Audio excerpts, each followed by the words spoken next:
The slap didn't sound like thunder, didn't sound like a glass shattering on the marble floor of a penthouse 40 stories above Michigan Avenue. It was just the sharp, devastating sound of a man's open hand landing across the face of the woman who'd spent 3 years quietly building the entire financial empire he now called his own. 200 people froze. She didn't fall. She absorbed the blow with the terrible stillness of someone who'd been bracing for something like this for a long time without ever admitting it to herself. Her head snapped left.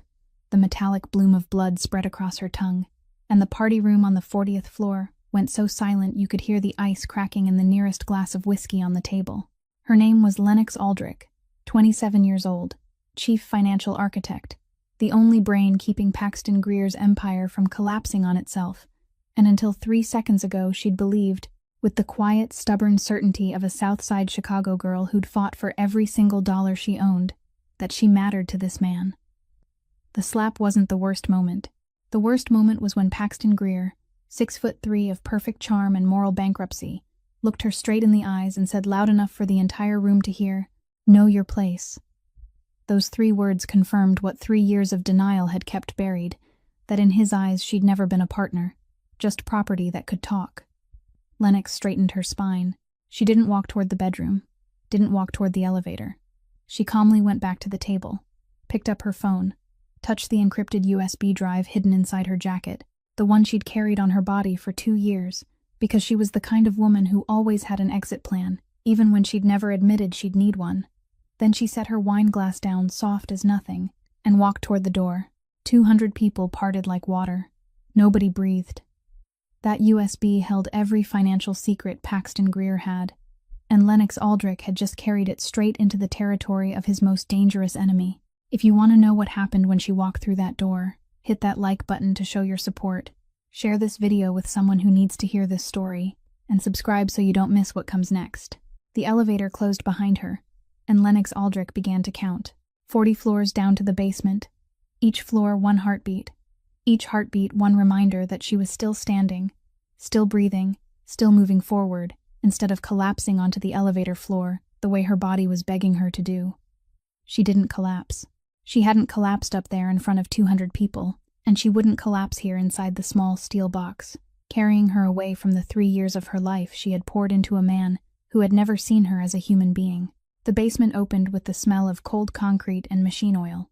Lennox walked straight to her personal locker in the corner near the emergency exit, turned the combination, opened it, and inside were exactly the things she had placed there 2 years earlier: a pair of sneakers, a roll of cash wrapped in a zip bag, a prepaid phone still sealed in its box, and a set of keys to a long-term rental car she had paid for through an account no one in the Greer organization knew existed. She had prepared this locker on a winter evening 2 years ago, right after the first time Paxton told her in front of other people that she should leave the decisions to someone who understood things better. That night, she had lain in the dark and told herself she was overreacting, that everyone said the wrong thing sometimes, that he hadn't meant it. But her hands, the hands of the South Side girl who had grown up in a rented apartment where her father drank away the rent money every month and her mother worked 2 shifts to make up for it, those hands had still gone out quietly, bought the sneakers and the roll of cash, and placed them in a locker without telling her head why. Now she knew why. She took off her high heels, put on the sneakers, shoved the roll of cash into her pocket, turned on the prepaid phone, and stepped through the emergency exit into the Chicago night in November.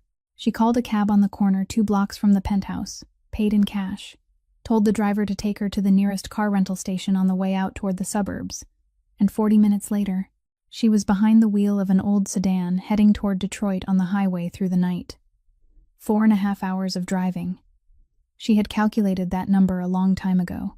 The highway stretched before her like a black cord with no end, and the shock she had forced down from the 40th floor began rising through every layer of control like groundwater pushing through cracked concrete. Her hands shook first, then came the nausea, then her vision blurred until the lane markings smeared into one continuous white streak. She pulled onto the shoulder, turned off the engine, and sat there with both hands gripping the steering wheel in the darkness beside the highway, while passing trucks shook the whole car. She allowed herself to tremble. Not for 5 minutes, not for 10 minutes. She didn't count, because counting right now was another kind of control, and she had controlled enough already.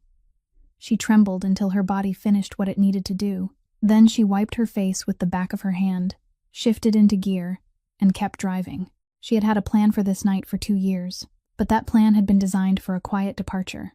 A Saturday morning when Paxton was away, when she would erase her digital traces, drive to Detroit, and disappear cleanly, as if she had never existed. That plan did not include the taste of blood in her mouth, did not include 200 pairs of eyes looking at her as if she were an animal struck down in the middle of the herd, did not include those 3 words echoing inside her head again and again like sound in an empty room. Know your place, know your place, know your place. The difference between leaving by choice and leaving because she had been torn from herself was grinding her from the inside.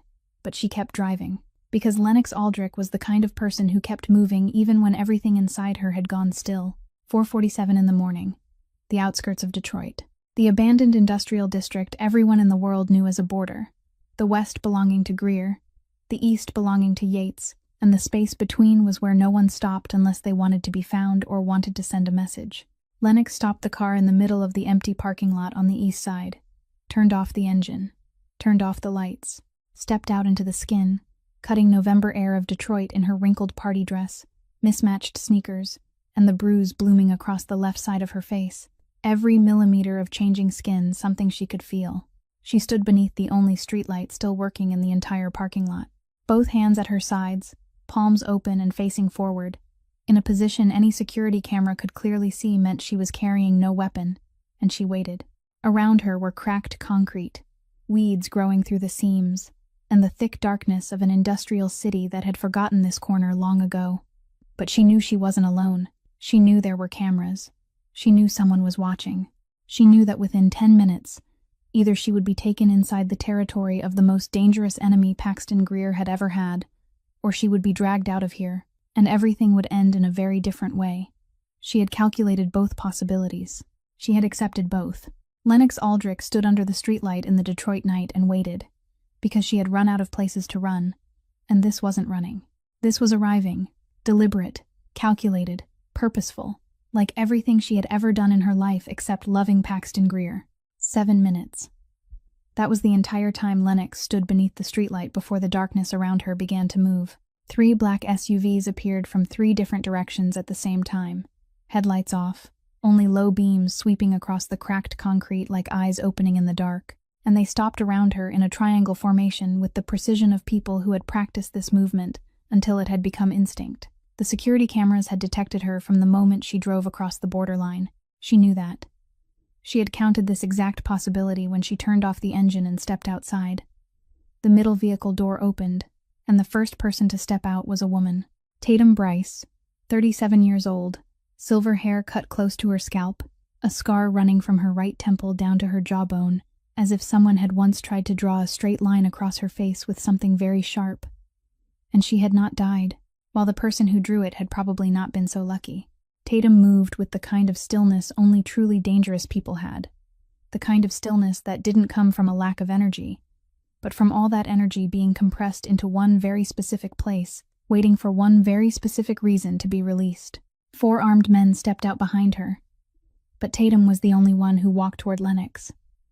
She stopped 3 steps away. The streetlight fell across both women, and Tatum looked Lennox up and down for exactly 2 seconds. A wrinkled party dress, mismatched white sneakers dusted with concrete, a posture still upright though her shoulders trembled slightly from the cold or from something deeper than cold, and across the left side of her face, the hand-shaped bruise had fully bloomed in the night air, dark purple at the center, fading toward the edges. 5 fingers printed so clearly that no explanation was needed for what had happened or who had done it. Tatum didn't ask her name. The facial recognition system attached to the camera had already done that 7 minutes earlier. Tatum didn't ask where she came from, what she wanted, or what had happened. Tatum's jaw tightened. Only one small movement, almost impossible to notice, unless you were standing close enough to see the muscle at the corner of her jaw contract and release. And that was the only reaction Tatum Bryce allowed herself to show when looking at the hand-shaped bruise on the face of a woman standing alone at nearly 5 o'clock in the morning in an abandoned parking lot. Then Tatum said exactly 2 words.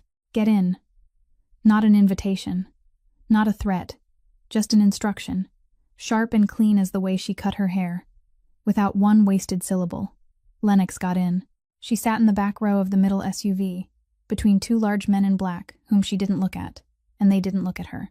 Tatum sat in the front seat and didn't turn around. The convoy moved east, deeper into Yates territory, through dark industrial streets, smelling of old asphalt and rusted iron, until they stopped in front of a complex beside the Detroit River, a converted auto factory built of concrete and steel, where the smell of old machine oil still soaked the walls after so many years, and the smell of black coffee from inside spilled through the ventilation, opening as if the place had never slept. No marble, no chandeliers. Nothing in this place tried to look prettier than what it truly was, and after 3 years living in Paxton Greer's penthouse, where every surface had been designed to impress whoever looked at it, Lennox drew in a deep breath and felt something in her chest loosen, even if only a little. They brought her inside through a side door, down a concrete hallway, to a clean, brightly lit medical room, where a 55-year-old woman with salt and pepper hair was already waiting. Dr. Nola Vickers moved with the quiet efficiency of someone who had treated too many wounds at 4 or 5 o'clock in the morning to be surprised by anything that walked through her door. She checked Lennox for mild hypothermia, treated the tear inside her cheek where her teeth had cut into flesh when her head snapped left, applied warm gauze, took her blood pressure, and asked no questions beyond the ones directly related to medicine. When she was done, Tatum led Lennox down the hallway to a small room at the end of the corridor. A single bed, clean blankets, a bottle of water on the nightstand, a small window looking out at the concrete wall of the building next door. Tatum stopped at the door. "Rest," Tatum said, and closed it. Lennox heard the lock click from outside, not the sound of a turning lock, but a clean, decisive electronic click. She stood in the middle of the room and looked at the locked door, and she understood. This was not a prison, but it was not a guest room either. This was security isolation, the way an organization treated an unknown variable that walked into its territory at 5 o'clock in the morning, carrying the scent of the enemy on her skin. And Lennox, who had designed Paxton Greer's financial security system for 3 years, completely understood the logic behind that locked door. She didn't pound on it. She didn't call anyone.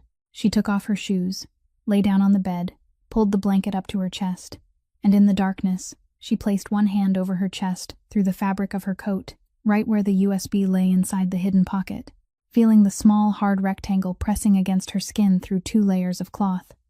That USB was the only thing she had carried out of 3 years with Paxton Greer. Not a ring, not a photograph, not any keepsake from the thing she had once called love, only data. Every account, every laundering route, every shell company, every money trail that had gone and arrived and disappeared into places no one should know, but she knew because she was the one who had built the entire system. She lay inside a locked room in enemy territory, with all the financial secrets of the man who had hit her pressed tight against her chest. And she didn't sleep, not because she was afraid, but because her brain refused to stop calculating. She was calculating how long it would take Paxton to realize where she had gone. She was calculating how much this USB was worth in the right hands. She was calculating what the man who led the organization on this side of the border, the man she had never met but had studied from a distance for 3 years, because she knew the enemy of an enemy was the most important data point in any spreadsheet, would see when he looked at her. A hostage, a weapon, a risk, or something he had not accounted for.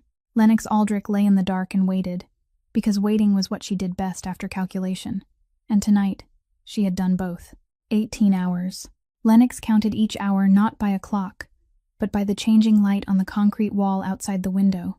From the darkness when she had been brought in, to the pale gray of Detroit dawn, to the dull yellow afternoon sunlight filtered through industrial dust, and then back again toward darkness. During those 18 hours, no one opened her door except once, when Dr. Nola brought in a tray of food and a fresh bottle of water, set them on the table, checked her pulse with 2 fingers on her wrist, then walked out without saying a single word that wasn't directly related to medicine. Lennox ate because she needed energy, not because she was hungry. She drank water because she needed to stay alert, not because she was thirsty. And she lay on the bed staring at the concrete ceiling, with her brain running without pause, not because she wanted to think, but because her brain didn't know how to stop. It was still building spreadsheets in her head, still calculating probabilities, still arranging possibilities from worse to less terrible. Because not one possibility on the list qualified as good. Then the door opened.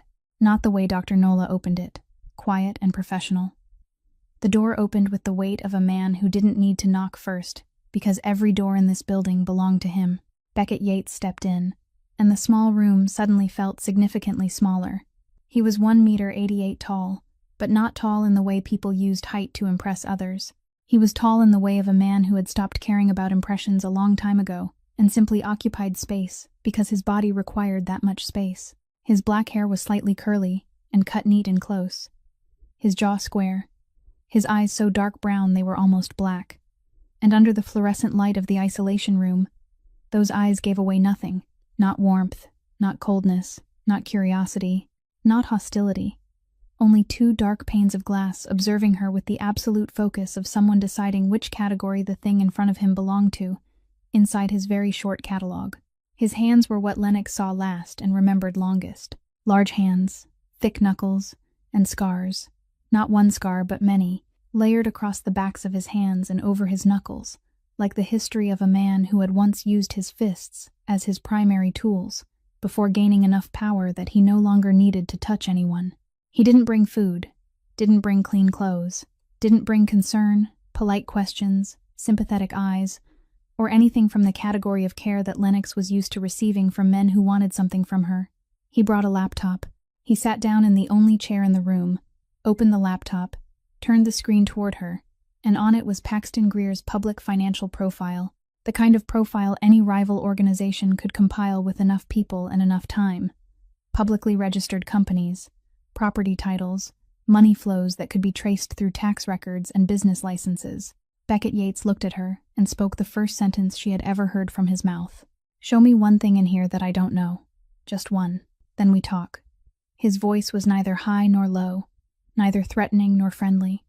Only the voice of a man saying exactly what he meant, and wasting no syllables on anything else. Lennox sat up on the bed. She looked at the screen. 30 seconds. She didn't need 30 seconds to read the data. She needed 30 seconds to decide how much to show him. Because this was a test.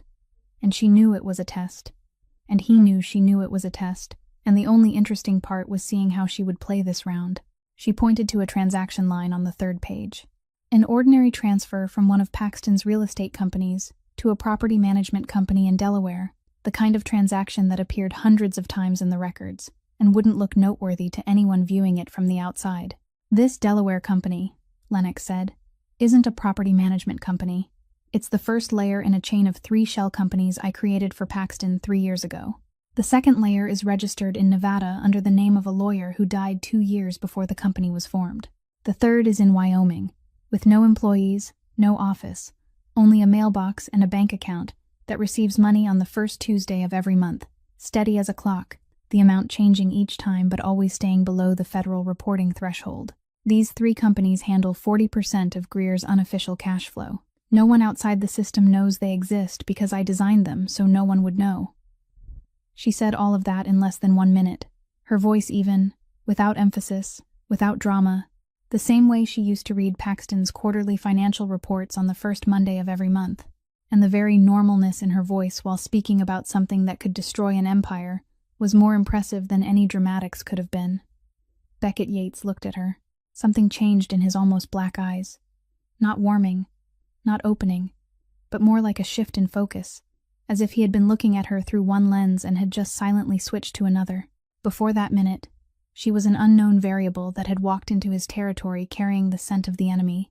After that minute, she became something Beckett Yates rarely encountered and always recognized the moment he did, a weapon his opponent had been foolish enough to throw out of his own arsenal.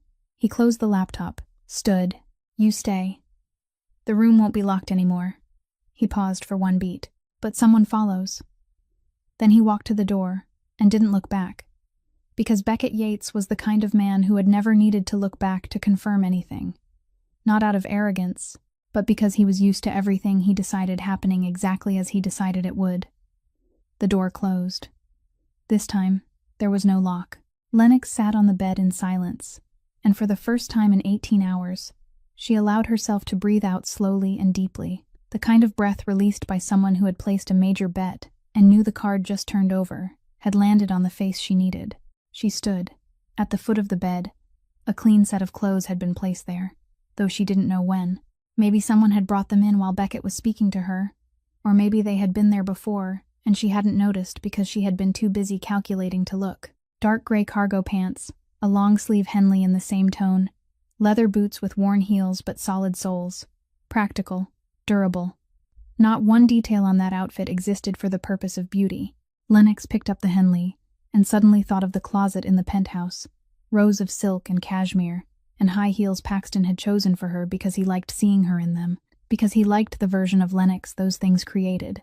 Softer, quieter, easier to display beside him at parties where no one knew that the woman in the silver dress was the one who had built the entire financial system, keeping everyone in that room out of prison. She changed. The cargo pants fit. The boots fit. The Henley was a little loose at the shoulders, but no one wore that kind of shirt to fit perfectly. People wore it to work. Lennox looked down at herself in the clothes of a person she didn't yet know how to be, but she knew she was no longer the woman in the silver dress. And for now, that was enough. She opened the door. The concrete hallway stretched in front of her, long and bright and not hers, and at the end of it, a man dressed in black leaned against the wall, looking at her with the eyes of someone assigned to follow her, and making no effort to hide it. Tolerated, but not yet trusted. Lennox stepped out of the room and began walking down the hallway, and the man followed 10 steps behind her, no closer, no farther, and she let him follow, because she understood that trust in this place wasn't something people gave. It was something people built, one brick at a time, with proof. For the first 3 days after she was no longer locked in the room, Lennox built herself a routine, because routine was the closest thing to control she could create in a place where nothing belonged to her. She woke at 6 o'clock, because that was when she heard the first footsteps outside the hallway, and that sound told her she wasn't the only one awake. She walked from her room to the common dining hall along the same route every day, always staying close to the right wall, always counting the doors, always knowing exactly where the nearest emergency exit was, not because she planned to run, but because her brain wouldn't allow her to enter any space without mapping it first. The person assigned to watch her changed every shift, but the distance always stayed the same. 10 steps, close enough to see where she went, far enough for her to pretend he didn't exist. She ate in the common dining hall because it was the place where she could observe the most without asking a single question. The dining hall was on the first floor of the complex, with a high ceiling, long tables made of steel and raw wood. Between 30 and 40 people eating there at the same time at lunch, and for 3 days in a row, Lennox sat in the farthest corner beside the wall, watching who sat with whom, who talked to whom, who looked at her and who deliberately didn't look at her. Because reading a room was a skill she had possessed before she knew how to read a balance sheet. She had learned it from dinners in the rented apartment on the south side when she was 4 years old, where reading her father's mood within the first 3 seconds after he walked through the door meant the difference between a quiet evening and an evening that wasn't quiet. On the 7th day, everything changed. Lennox knew something had happened before anyone told her, because the footsteps outside the hallway changed rhythm, faster, heavier, more numerous. And when she opened her door, she saw 4 people moving quickly toward the end of the hall, where there was a steel door she had never seen open, and their faces wore an expression she recognized immediately because she had seen it on Paxton's people whenever something went wrong, the expression of people trying to find someone to blame. She followed the man watching her, not the other way around. He was moving quickly toward the steel door, and seemed to have temporarily forgotten his job of keeping an eye on her, and Lennox walked 4 steps behind him and caught fragments of conversation through the radio. 2 million. Detroit port. Customs. Anonymous tip.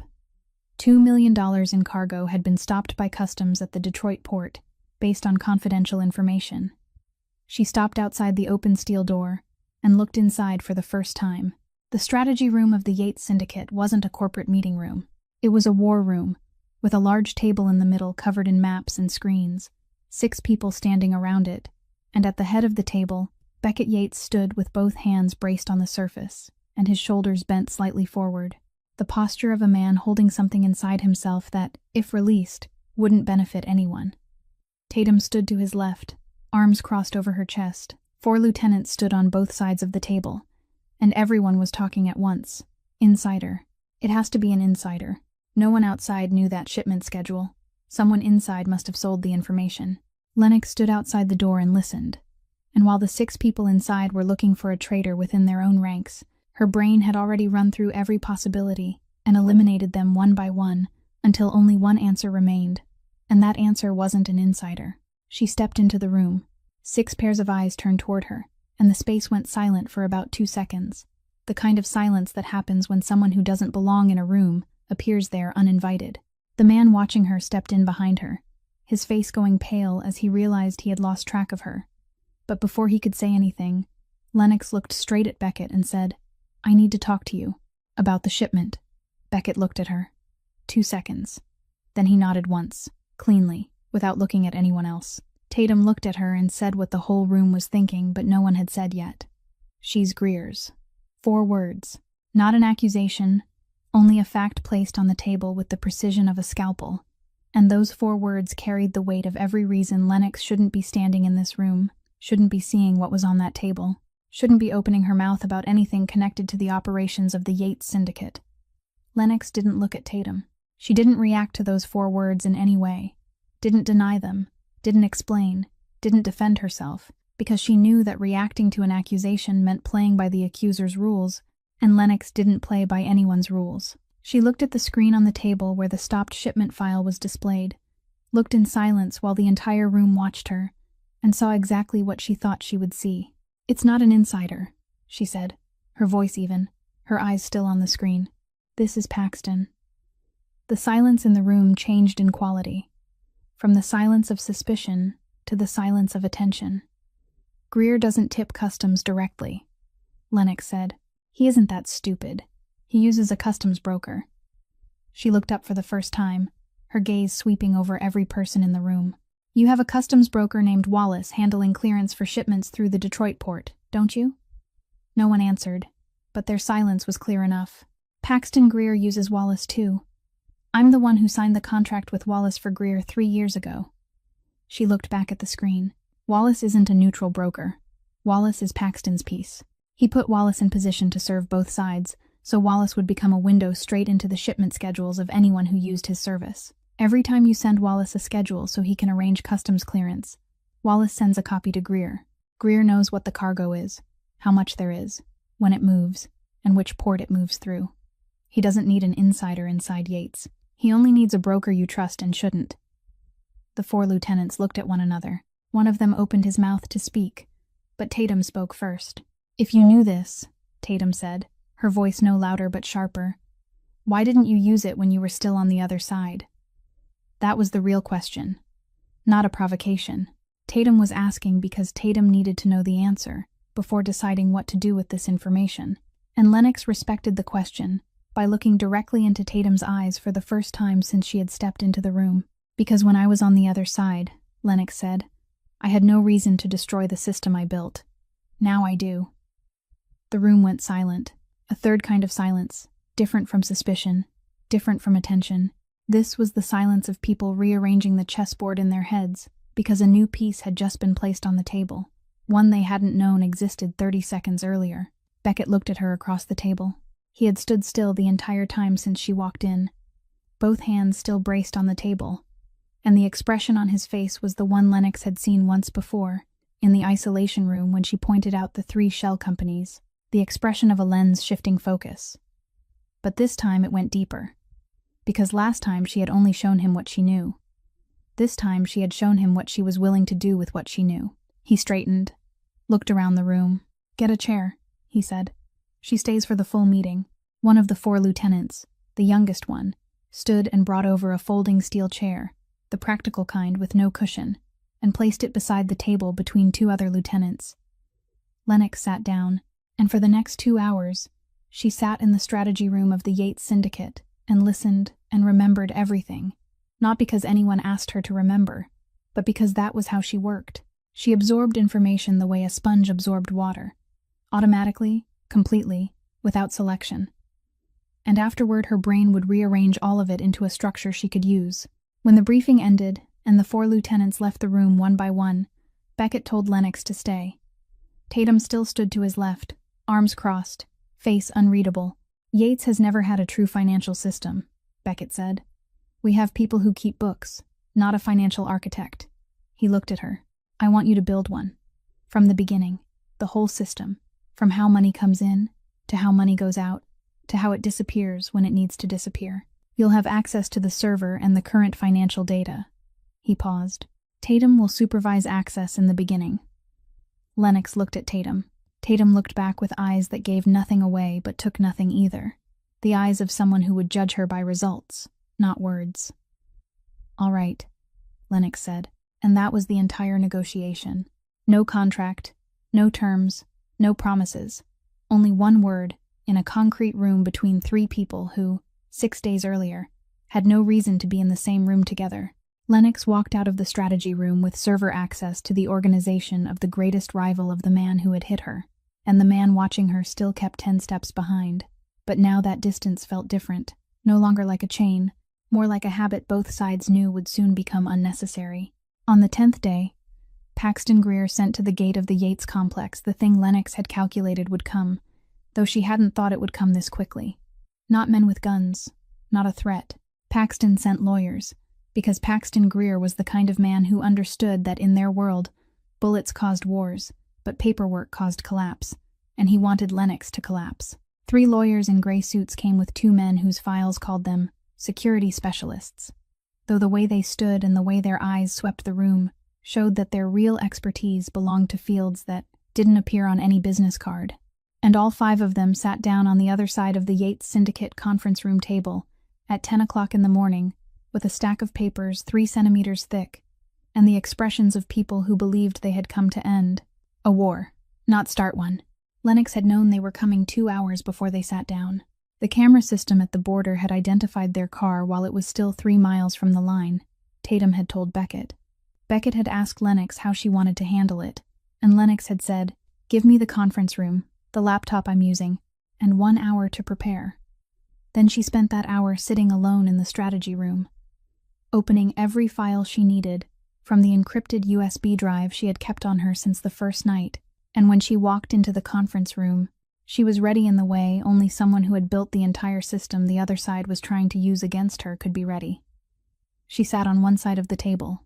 Beckett sat beside her on the left, not because she asked him to, but because he appeared at the conference room door right when she was about to enter, and walked in with her, with the natural ease of a man sitting in the place he considered obviously his.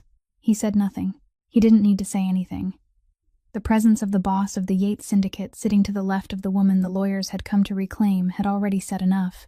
The lead lawyer, a man around 50 with silver hair and gold-rimmed glasses whom Lennox recognized because she had met him 7 times over the past 3 years in Paxton's office, opened the stack of papers and began to read, an order to freeze every personal account under Lennox Aldrich's name at 4 banks.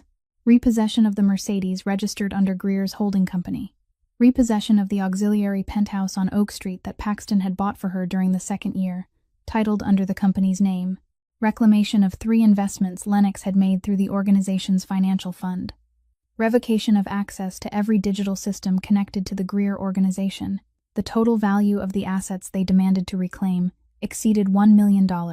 Lennox listened to the entire list without interrupting once. She let the lawyer read everything, each item, each asset, each number, and she listened with the face she had perfected through 3 years of sitting beside Paxton Greer in meetings where he spoke, and she remembered, a completely calm face concealing a brain moving at a speed no one in the room suspected. When the lawyer finished, when the stack of papers was pushed toward her along with a pen for her acknowledgement signature, Lennox said, "Thank you," in a voice polite enough not to sound sarcastic. Then she opened the laptop in front of her, turned the screen 180 degrees toward the lead lawyer, and began to speak. "The Oak Street apartment is under Greer Company ownership, correct. The Mercedes is under the holding company, correct. You can take both." She stopped. "But the 3 investments you're demanding to reclaim, I want you to look at this." On the laptop screen was the spreadsheet she had prepared during the hour before. Not a new spreadsheet, but a copy of the original transaction records from the system she had built, with every money trail traced from its starting point to its destination.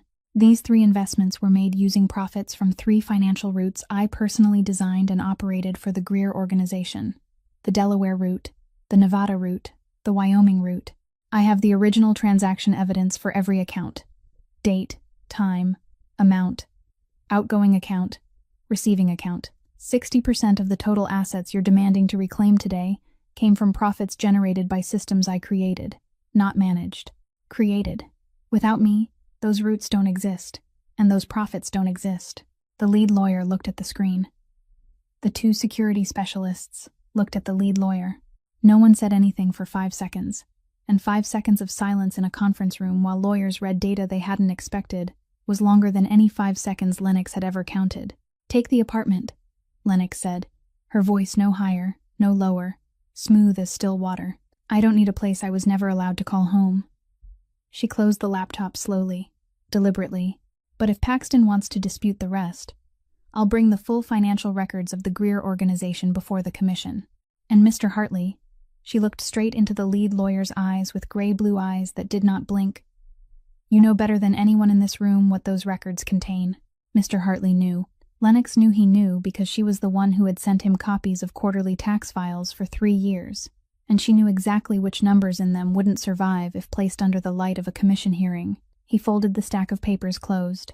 He did not ask her to sign, did not issue an ultimatum. He only folded the papers with hands slightly less steady than when he had opened them and said, "I'll relay this to my client."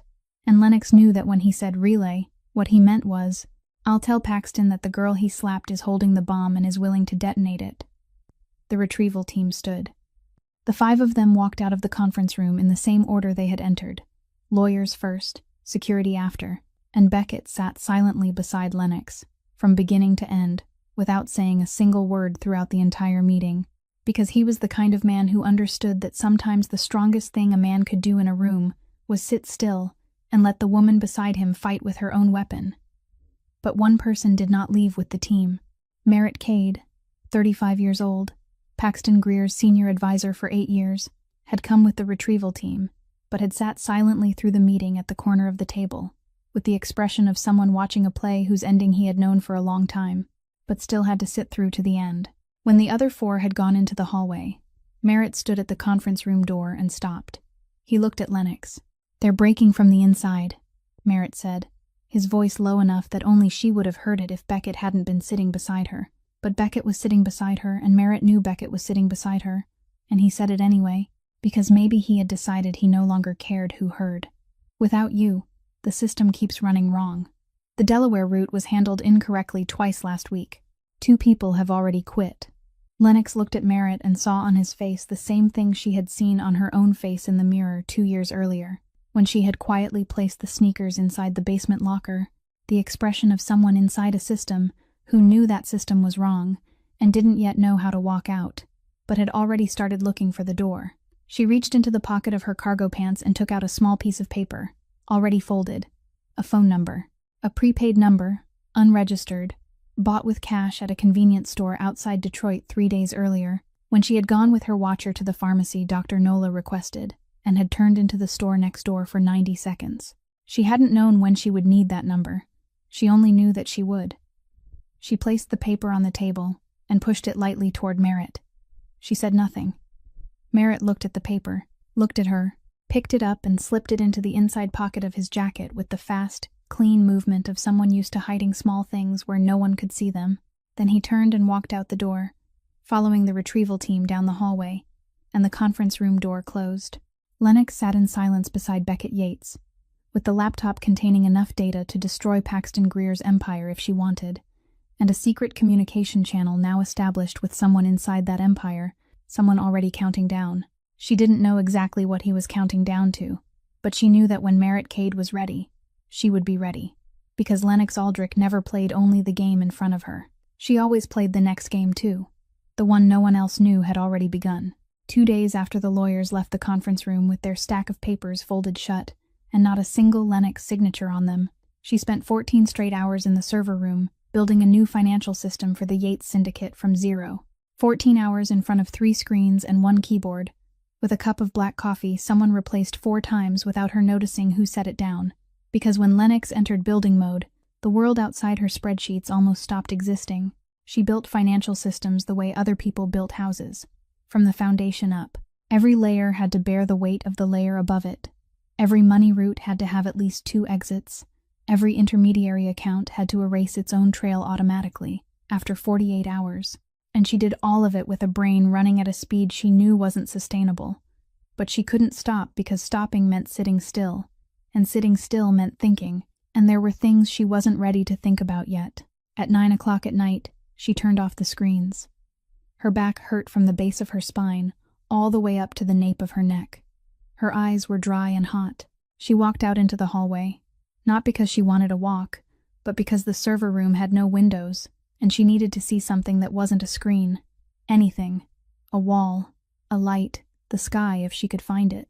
She walked along the second-floor hallway of the complex until she found a windowsill wide enough to sit on, beside the side stairwell connecting the complex to the family residence wing next door, where people with families inside the Yates system lived, completely separated from the operational area by fences and a shared courtyard that Lennox could see through the window under the dim yellow lights, a concrete yard with 2 old swings and a flower bed, where someone had tried to grow something in Detroit soil. She sat on the windowsill, her back against the frame, her eyes on the shared courtyard, and for the first time in 12 days, she did nothing.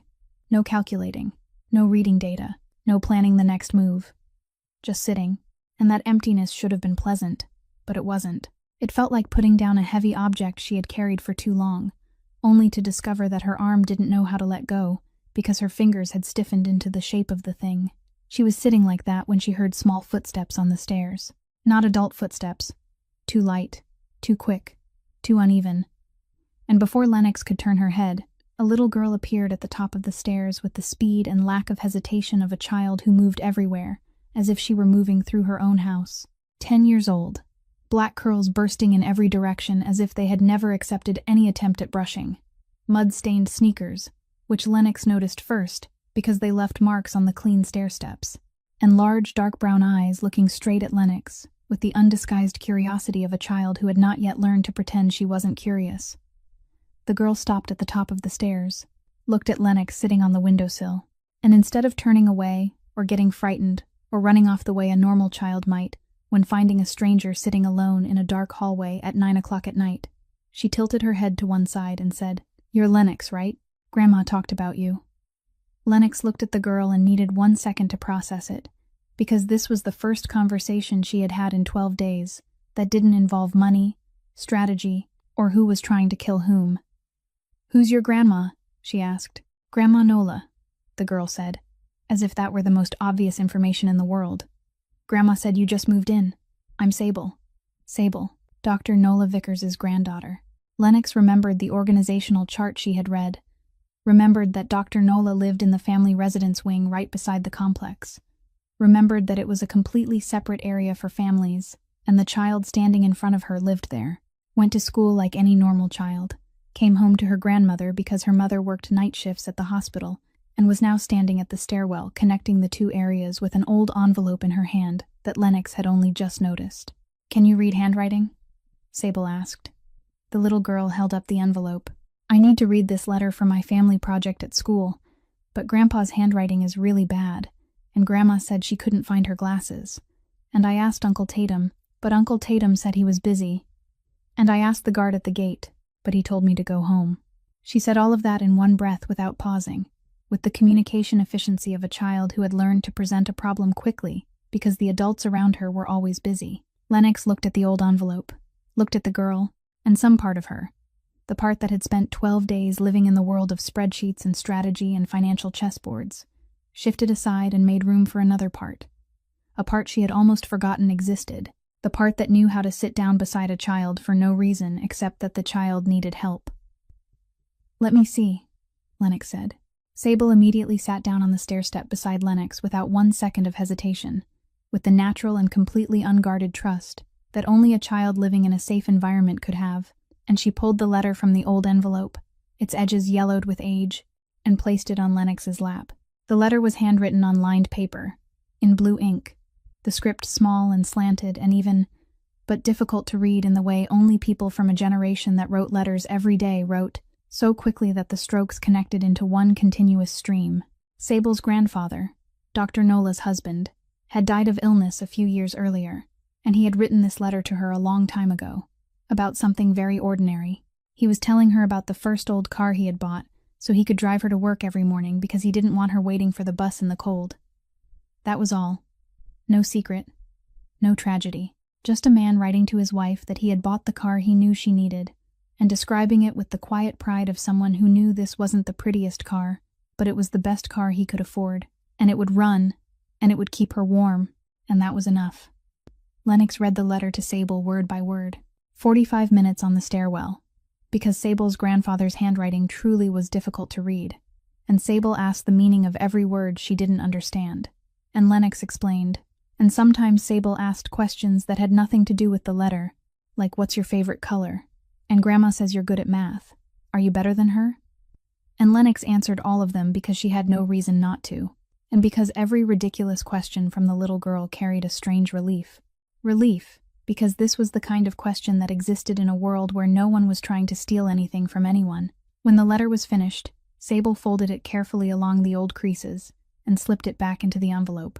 Then she sat still for a while, her feet swinging over the stair-step, and looked at Lennox with big brown eyes that held something older than 10 years.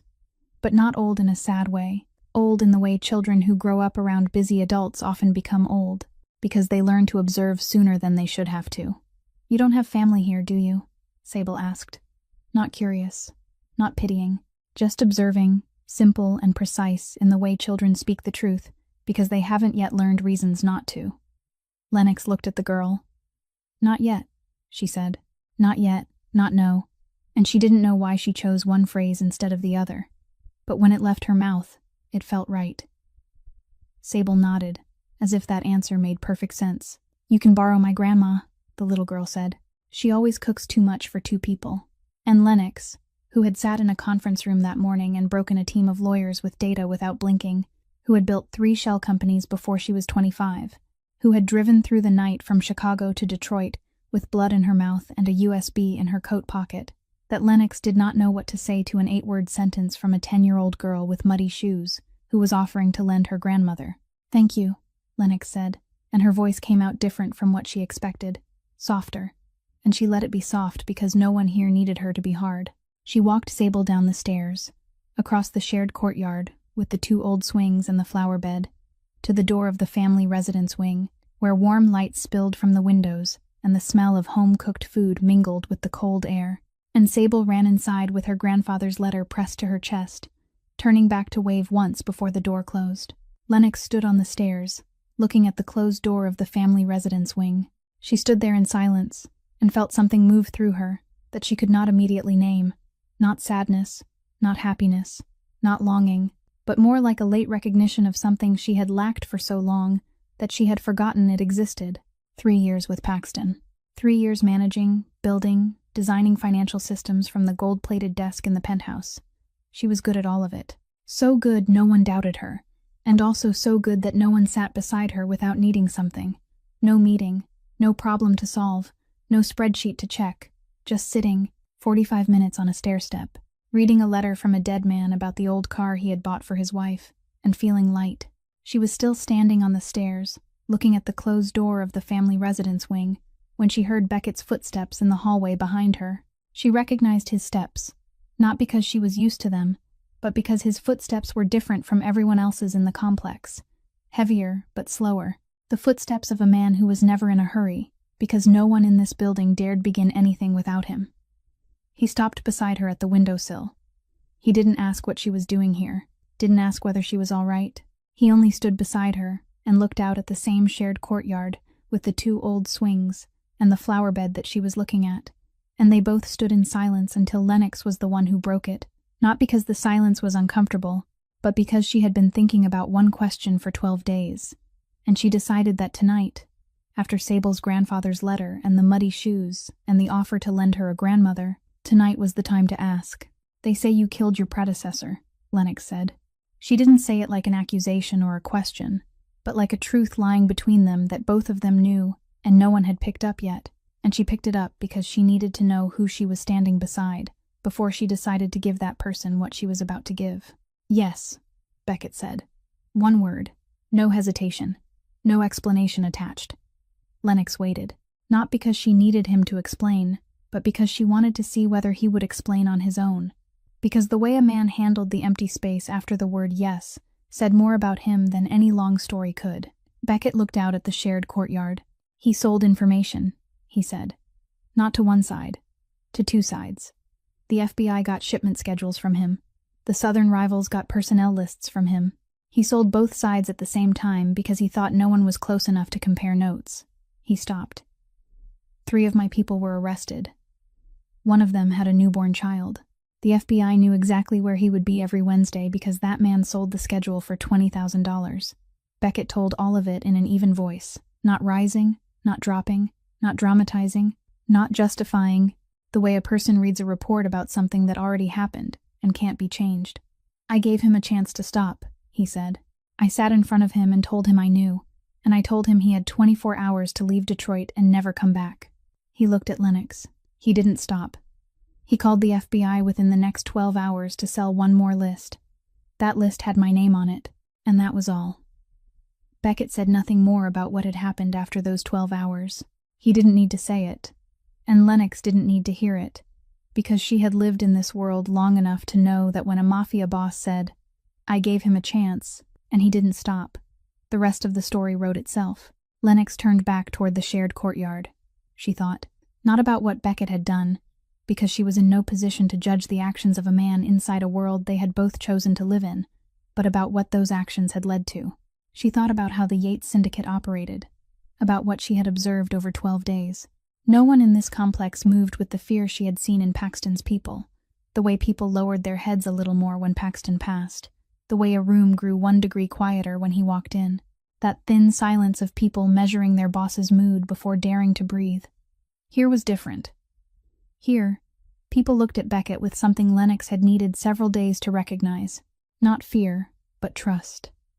The kind of trust people only place in someone after they have seen that person do the right thing at the hardest moment.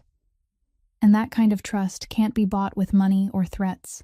It can only be built through time and repeated action, until people stop checking whether it is real. She thought about Sable on the stairstep an hour earlier, her muddy shoes and her grandfather's letter, the way the girl had sat beside Lennox without 1 second of fear, without even a flicker of caution, because she had grown up inside the system Beckett Yates ran, and in that system, children were allowed to be children. Shoes were allowed to get muddy, and the question, "Can you borrow my grandma?" was allowed to exist because no one had taught the girl that it shouldn't. "I want to give you something," Lennox said. Beckett looked at her. "Everything I know about Greer's real financial weaknesses. Not the surface things I pointed out in the strategy room last week. The things deep underneath. The true structure, where the system is thinnest. Where one push in the right place will make the whole thing collapse." Beckett said nothing. He waited. "Not because I owe you," Lennox said. "I don't owe you. You gave me a place to stay, and I'm building you a financial system. That's a fair exchange. This is something else." She looked at him. "This is because Paxton Greer having a strategic advantage over you is no longer something I accept being complicit in. I built that advantage. I know how it works, and I know how to break it." "Tell me," he said. 2 words. And Lennox told him. She walked him through Paxton Greer's entire financial system, not from the outside looking in, but from the inside looking out, from the position of the person who had built every wall and knew exactly which brick could be pulled loose to bring the whole wall down. The Delaware laundering route she had mentioned in the strategy room was only the first layer. Beneath it were 3 more layers she had not revealed. Bank accounts in the Cayman Islands that Paxton used as safety valves. The emergency reserve he hid even from his own lawyers. She told Beckett about the Eastern Timber Alliance that Paxton relied on for 40% of his legitimate revenue, but had never diversified, because he believed no one knew how important that alliance truly was. She told him about the 3 senior people inside the Greer organization, whose loyalty belonged to the system, not to Paxton. People who wouldn't leave out of fear, but would leave from boredom, from exhaustion, from seeing the slap in the penthouse, and understanding that if he could do that to her, then no one was safe. She told him about the shipping route through the Canadian border that Paxton had never properly protected because he didn't believe anyone would dare touch it. 2 hours. Lennox spoke for 2 straight hours at the windowsill, overlooking the shared courtyard with the 2 swings, and Beckett listened without interrupting her once. But he asked questions. Short questions. Precise questions. Timed exactly right. Questions from a man who wasn't just listening, but building a model in his head from every piece of information she gave him. And every question he asked told her that he wasn't missing anything. He was keeping all of it, and he was seeing the full picture take shape before she had drawn the final line. When she finished, the sky beyond the window had shifted from black to the violet gray of approaching dawn. They had stood at the windowsill for almost 4 hours. Lennox's legs were numb, her throat was dry, and she felt lighter than she had 4 hours earlier. Lighter in the way people feel when they put down something they have carried for too long. Not because they wanted to carry it, but because they hadn't known where to place it, and now she had placed it in the right hands. "What do you want?" Beckett asked. Simple. Not an offer. Not a negotiation. Just a question. Clean as water. And he asked it in the voice of someone who truly wanted to know the answer. Not someone opening the door to a clause. Lennox thought. Not to find the right answer, or the clever answer, or the strategic answer, but to find the true one. Because she had spent 3 years telling Paxton Greer what he wanted to hear, and she was tired now, tired down to the bone of saying what someone else wanted to hear instead of what she truly thought. To be useful, she said. Not decorative, not managed. To do what I'm actually good at, in a place that doesn't require me to be smaller than I really am. The sky outside the window brightened another degree. The first light of day touched the shared courtyard below, touched the 2 old swings and the flower bed and the dew-damp concrete. And in that new light, everything looked cleaner, clearer, as if night had washed away a layer of dust that daylight usually didn't reveal. "Then stay," Beckett said. Not, "Stay with me." Not, "I need you." Not any version of the sentence she had heard Paxton say many times. Sentences that sounded like invitations but were really restraints. Only, "Then stay." 2.5 words. Simple. As if staying were the most obvious thing in the world when one person said she wanted to be useful, and the other had room for that usefulness to exist. "I'll stay," Lennox said. And Detroit dawn touched the hallway window where the 2 of them stood beside each other, looking out at the shared courtyard of a complex Lennox Aldrich hadn't known existed 13 days earlier. And now, somehow, it was beginning to feel less foreign than any place she had lived in during the past 3 years. In the 3rd week, the prepaid phone vibrated at 11 o'clock at night. Lennox was sitting in the server room with 3 blue glowing screens in front of her, building the 4th layer of the Yates financial system, when the small phone hidden in the desk drawer vibrated twice and stopped, exactly the signal she had told Merritt to use. 2 vibrations meant she could call back. 1 meant text only. 3 meant emergency. She looked at the phone for 10 seconds before calling back, because 10 seconds was the time she needed to shift her brain from the Yates system to the Greer system. 2 different chessboards on 2 different tables, and she was playing both. Merritt answered before the ring could sound a second time. His voice was low, quick, the voice of someone speaking in a room where he shouldn't be making this call. "The system is collapsing." The first 2 words were enough for Lennox to know the rest. But she let Merritt speak because he needed to speak. Because sometimes people called not to pass along information, but to have someone hear them say aloud the thing they had carried alone for too long. The Delaware route, the first route, had been shut down because the replacement operator Paxton put in after Lennox left didn't understand the money rotation structure she had designed, and sent 2 transfers on the same day instead of 7 days apart, triggering a red flag inside the banking system. And Paxton had to close the route in an emergency before an investigation started. The Nevada route followed 2 days later because it depended on the cash flow from Delaware to operate. 2 of the 3 routes Lennox had built, routes that accounted for 40% of the Greer Empire's clean cash flow, were no longer functioning, and the 3rd route in Wyoming was still running. But running wrong? Running in a way Lennox knew would cause trouble within 60 days if no one understood the system deeply enough to fix it. And no one understood the system deeply enough to fix it, because the only person who understood it all the way to the bottom was sitting in the server room of the rival organization 10 seconds after hearing the news. But that wasn't what kept Lennox from sleeping that night. What kept her from sleeping was the next part of the call. 15 families, Merritt said. Low-level accountants, logistics staff, route runners, people who had nothing to do with Paxton's decisions except that they were paid by the system you built, and now that system can't pay them. 15 families, Lennox. Not bosses, not lieutenants, ordinary people. Husbands, wives, children. Merritt stopped. "I thought you should know." The call ended. 90 seconds. Lennox sat in the server room, looking at the prepaid phone, and felt something she hadn't accounted for when she walked out of the penthouse 19 days earlier. Something no escape plan had calculated, something no spreadsheet had a column for. Guilt. Not guilt because she had left.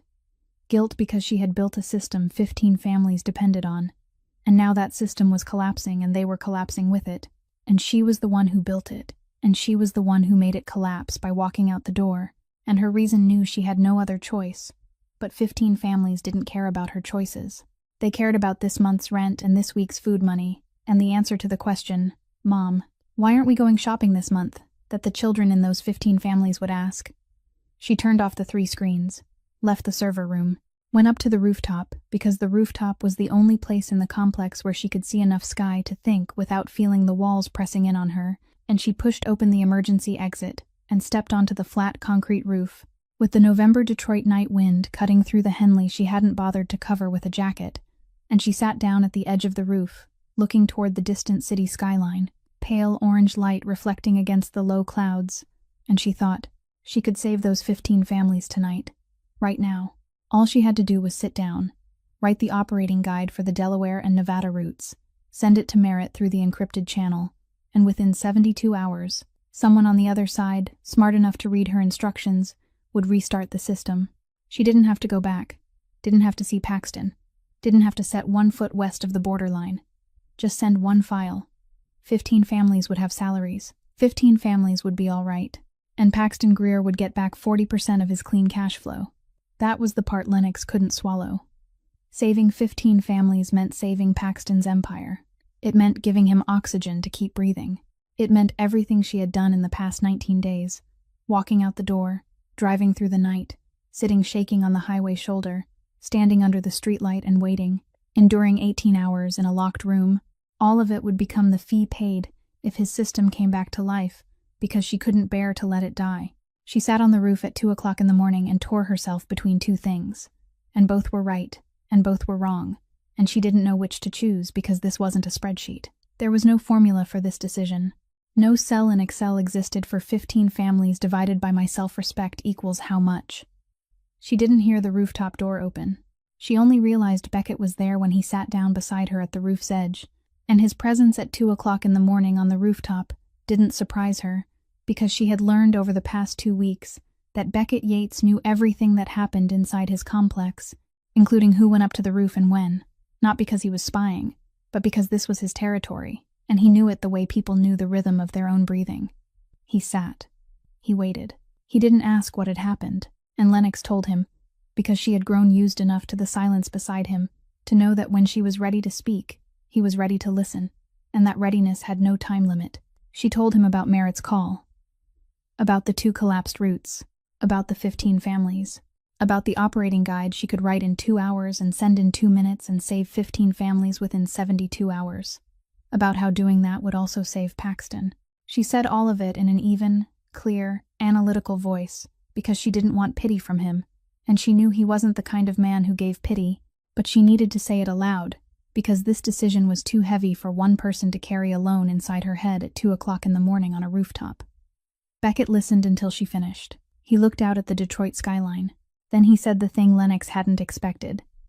"If you send that guide, I won't stop you. That's your decision." Lennox turned to look at him. In every scenario she had run inside her head for the past 3 hours. The scenario in which Beckett Yates, the boss of Paxton Greer's direct rival organization, sat beside her and said, "I won't stop you from saving my enemy's financial system," had not been on the list. "It'll help Paxton," she said. "It'll help 15 families," Beckett said. "Those are 2 different things," and he said nothing more. He stood. He walked toward the rooftop door. He didn't say, "I hope you choose right," because doing that would impose his definition of right onto her. He didn't say, "I trust you," because those words, right now, would become pressure instead of support. He only gave her the right to choose, completely, without condition, and then he left. Because that was how Beckett Yates showed respect. Not with words, but with space. Lennox sat alone on the roof until morning. She didn't write the guide. She sat and she thought not with emotion but with logic. Cold, slow, uncomfortable logic. The logic of a person forcing herself to look straight at the thing she wanted to look away from. If she sent the guide, 15 families would have salaries this month, and next month, and the month after that. And they would keep depending on Paxton Greer. And Paxton Greer would keep treating them like property, because that was the only way he knew how to treat anyone, and the system she saved would keep feeding the kind of leadership that had placed his hand across her face. And next month, or next year, or 3 years from now, there would be another Lennox standing in that penthouse hearing the words, know your place, or worse, and the system would still be running, oiled by the silence of people who didn't dare leave because they depended on the salary, or she didn't send it. The system would collapse. 15 families would lose this month's pay. Painful, real, undeniable, but the system collapsing would also mean those 15 families would be forced to find another way. And some of them would look east of the borderline, toward Detroit, toward the organization that a woman had crossed into at 4:47 in the morning 19 days ago, and found a place to stand. And when they came to the border, she would be there, and the door would open, because she had seen Beckett open the door for her, and she knew he would open the door for them.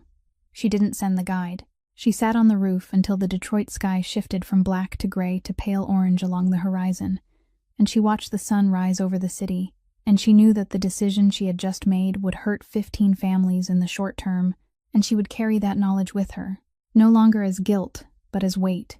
The kind of weight adults carry when they make hard decisions and accept that no hard decision in the world exists without someone paying a price. She stood up. Her back was freezing. Her knees were stiff. She went down the stairs and back inside the complex. And when she passed the server room, she stopped, opened the door, turned on the 3 screens, and continued building the Yates financial system, because it was the only way she knew to make sure that when those 15 families came to the border, something would be waiting for them on this side that was worth crossing for. On the 14th day, Paxton Greer came. Alone. A black car stopped at the territorial border at 7 o'clock in the morning, and the driver sent a message through the gate guard. I came alone. Give me 1 hour with her. Lennox was in the server room when Tatum came in to tell her. She looked at Tatum, and the first thing she felt wasn't fear or anger, but exhaustion. An exhaustion so deep it reached the bone at the thought that she had to look at his face again. Then the second thing came immediately after it, calculation. Because Lennox always calculated, and she knew Paxton had come alone not because he was brave, but because he had tried lawyers and lawyers hadn't worked, and before that he had tried power, and power hadn't worked. And now he was trying the only thing left, himself. If she refused to face him, he would tell everyone she was afraid to look him in the face, and Lennox Aldrich wasn't afraid to look anyone in the face, especially not the man who had taught her that her value in his eyes was nothing. Let him in, she said. First floor conference room. I'll be there. She didn't waste time changing clothes or preparing herself. She wore exactly what she was wearing. Cargo pants, a gray Henley, boots, her hair tied neatly at the nape of her neck, and she walked down to the conference room with the steps of someone entering a meeting, not a battle, because this wasn't a battle. The battle had ended 14 days ago, when she set her glass of wine down on the table and walked out the door. Beckett stopped her in the hallway. I'll be in the room, he said. No, Lennox said. It has to be just me. If you're there, he'll turn everything into a story about you instead of about him. He'll say I've been influenced, manipulated, controlled by his rival. I need him to look me in the face and hear me speak, with no one else there for him to blame. Beckett looked at her. She looked back, and she saw on his face something she had learned to recognize over the past 2 weeks. Restraint. Not cold restraint, but the restraint of a man holding back something very strong inside him, because he respected her enough not to turn her choice into his choice. 20 steps, he said. Not a request. A boundary. He would be within 20 steps, and that was the maximum space he would allow between her and his protection. Lennox understood that those 20 steps were Beckett Yates's way of saying, I trust you, but I don't trust him, without using any of those words. All right, she said. Paxton Greer walked into the first-floor conference room of the Yates Syndicate complex, and everything about him was exactly as Lennox remembered, and completely different at the same time. He was still 1.90 meters tall, still had dark blonde hair combed back, still handsome in the magazine cover way he had turned into a weapon his whole life, but something beneath the surface had cracked, and she could see it in the shadows under his eyes, in the way his jaw was clenched a little too tightly, in the way his right hand rested on the table, while his fingers weren't completely still. She realized Paxton Greer looked like a man who had not truly slept in 2 weeks. He looked at her, looked at the cargo pants and Henley and boots, the tied-back hair, and the complete absence of anything silk or silver or anything he had once chosen for her to wear. And she watched him process that image, process the truth that the woman sitting before him no longer looked like the version he had created. He sat down, and he didn't ask. Paxton Greer did not know how to ask. He knew how to command, how to charm, how to buy, how to threaten, but the words "I'm sorry" were not in the set of tools he had brought into the conference room today. What he brought was a business offer. "I'm not here because of feelings," he said, and his voice was calm, controlled, the voice of a negotiation, not a personal meeting. "I'm here because without you, the organization lost $3 million in 6 weeks. 2 routes collapsed. People quit. The system is malfunctioning at the foundation level. This is a business offer." He placed an envelope on the table. "Come back as chief financial officer. Double salary, expanded authority, full control over the financial system without going through me. No personal relationship required. Purely professional." And Lennox sat there looking at the envelope on the table and felt something she hadn't expected. Not anger, not contempt, but temptation. Because this was what she had wanted for 3 years. Not the money, because she had never stayed with Paxton for money, but recognition. For 3 years, she had built the financial system he called My Decisions. For 3 years, she had sat beside him in meetings, while no one knew that the brain behind every number was hers. And now he was sitting here, for the first time, admitting that without her, everything collapsed, and he was willing to pay double and give her full authority. Exactly what she had once wanted to hear, and he said it in a cold business voice, as though she were an asset to be bought back, not a human being owed an apology. And that was when she knew her answer. "If I come back," Lennox said, her voice even, her eyes fixed on his, "and one day, someone like Jolene appears, and I say something you don't want to hear again, what will you do?" Paxton went silent. Not the silence of someone thinking, the silence of someone who had heard the question, searched for an answer, found the answer, and realized that the honest answer was something he couldn't say in this room, because the honest answer was that he didn't know, he truly didn't know what he would do, and that not knowing was exactly the problem. "That is why I'm not coming back," Lennox said. "Not because of the slap, Paxton." She said his name, and it felt strange in her mouth, like a word she had once used every day, and that now belonged to another language. "Because you've been sitting here for 10 minutes, and not once have you said the 2 words, 'I'm sorry.' You brought a $3 million a year offer instead of bringing the only free thing I actually needed to hear. You offered to pay me instead of admitting you were wrong." She looked at the envelope on the table. "That isn't repair, Paxton. That is repurchase. And I'm not property to be bought." Silence. And in that silence, Paxton Greer's eyes moved from her eyes down to the left side of her face, where the bruise he had left there 14 days earlier had faded to yellow-green around the edges and light brown at the center, no longer clearly shaped like a hand, but still there, still present on her skin like the imprint of a decision he could not take back. And for the first time since he had walked into the room, the first time since he had opened his mouth with a business offer and numbers and an envelope, Lennox saw real pain move across Paxton Greer's face. Not the pain of losing her, the pain of a man looking at physical proof that his own hand had done that. And in that moment, only that moment, Lennox saw a glimpse of the man she had once believed he was, the man she had once believed would never, and the pain on his face was real. But real did not mean enough, and enough did not mean in time. "Go home, Paxton," Lennox said, her voice softer now, not because she was weakening, but because she no longer needed anger. Anger was the last cord tying her to him, and she had cut it.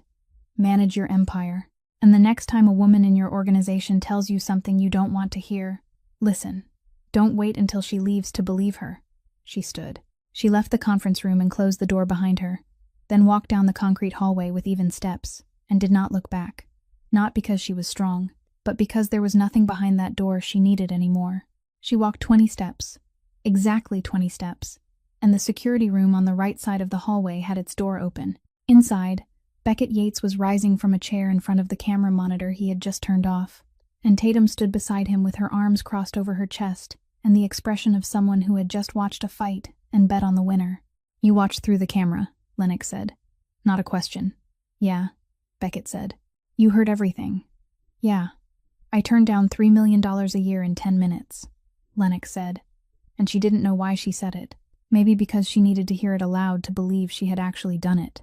"Tatum counted," Beckett said, his voice even, though his eyes were not even. His eyes saying something his voice did not allow itself to say. "I was busy trying not to go down there. And Lennox, who had just sat across from the man who once owned her and said no, in a voice that didn't tremble, felt the corner of her mouth twitch. Not quite a smile. Not yet. But something very close to one. Something warm.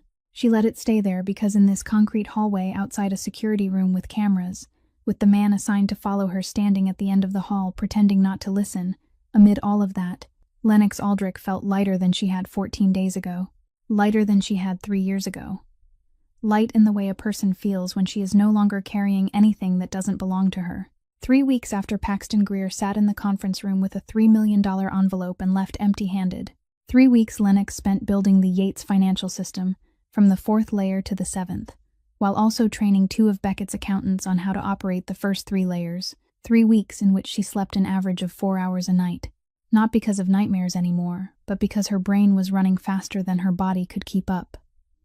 In the 5th week since she had stood under the streetlight in the abandoned parking lot at 4:47 in the morning, Paxton Greer tried his final option, 3 o'clock in the morning. Lennox wasn't asleep. She hadn't been asleep since 1 o'clock, because she was sitting before the monitors in the server room, running cash flow simulations for the new route she had designed for Yates, and the server room was on the 1st floor of the operations wing, at the end of the hallway, with a narrow window overlooking the back courtyard of the complex, where there was nothing but concrete and a chain-link fence and darkness. She saw the flashlight before she heard any sound. A small, quick beam swept across the server room window and went out, the kind of flash an ordinary person might mistake for a reflection from a car on the road, or a guard light passing by. But Lennox wasn't an ordinary person. Lennox had lived for 3 years inside Paxton Greer's organization, where she had learned to read darkness the way she read a balance sheet, and that flashlight beam moved in the wrong direction for any fixed light source in the courtyard. It moved from left to right, in a horizontal line, the movement of someone sweeping the space while looking for a door. She didn't panic. She didn't shout. She picked up the internal radio Tatum had given her 2 weeks earlier, because after the strategy room briefing, Tatum had brought her into the internal communication network, not because she trusted her, but because it was more practical. If Lennox was inside the complex, she needed the ability to communicate when something happened, and now something was happening. "Tatum," Lennox said into the radio, her voice low even, calm enough that anyone listening might have thought she was calling to ask about breakfast. 1st floor server room, back window. At least 3 people outside, moving from the west toward the side door. Flashlights, no headlights, on foot, not in a vehicle. Silence held on the radio for 2 seconds. Then Tatum's voice came back, sharp and awake, as if she hadn't been sleeping at 3 o'clock in the morning, and Lennox suspected maybe Tatum truly didn't sleep, because she wasn't sure Tatum ever slept. "How many people?" 3. Maybe 4. "I can't see more clearly through the window." "Stay where you are." 4 minutes. Lennox didn't stay where she was, not because she wasn't listening to Tatum's order, but because within those 4 minutes, there was one thing she needed to do before anyone stepped through any door. She stood from the chair, went to the server room door control panel, and entered the lock code. Not the old 6-character code the complex had used before she arrived, the code she had seen 2 weeks earlier, and had almost not believed with her own eyes, because 6 characters was the kind of code any basic brute force software could crack in 20 minutes. And 20 minutes was far too generous for anyone trying to enter the room that held the entire financial system of a Mafia organization. She had changed the code last week. Without asking anyone, without requesting permission, she had replaced it with a 16-character code, combining numbers, letters, and special characters. One she created with an algorithm in her head, because asking permission would have meant a 3-day approval process under the internal security regulations she had read in the documents Tatum left outside her room, and she didn't have 3 days. She had the instinct of someone who had lived long enough inside the world. Paxton Greer ran to know that he wasn't the kind of man who accepted losing. He was the kind who tried every option, from polite to filthy, until he ran out of methods or ran out of enemies, and the server room containing the new financial system she was building was the next logical target, after the lawyers failed and the personal meeting failed. She entered the new code. The server room door locked. The green light on the control panel turned red, and Lennox stepped into the hallway, leaned her back against the wall beside the server room door, crossed her arms over her chest, and waited. She heard them before Tatum's team arrived, the side door being opened, not broken, but opened with tools, skillfully, professionally, the kind of opening done by people paid to enter places where they had not been invited, and then footsteps in the hallway, quick and light, 3 people moving in a line toward the server room. They reached the head of the hallway and saw her.